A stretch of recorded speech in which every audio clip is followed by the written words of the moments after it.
Con tin chưa gì đó. Chưa có này một người đâu. Đi học trên cái gì thế này phải học cho giờ tiếng Việt học sốt chính đầu đi. Ở đây là nó béo chứ không bị gì đâu.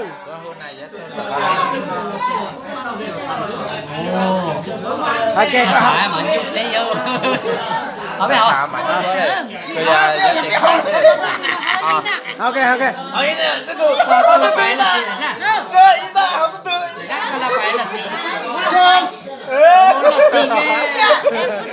gì Xoài bây giờ làm gì rồi? Mày chứ chỉ mong là Được rồi, họ tốt thì là có tốt rồi.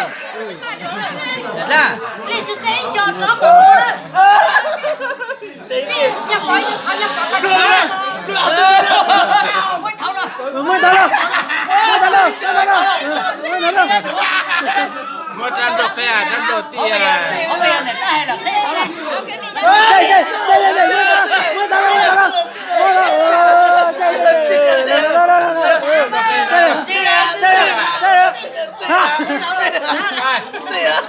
Chạy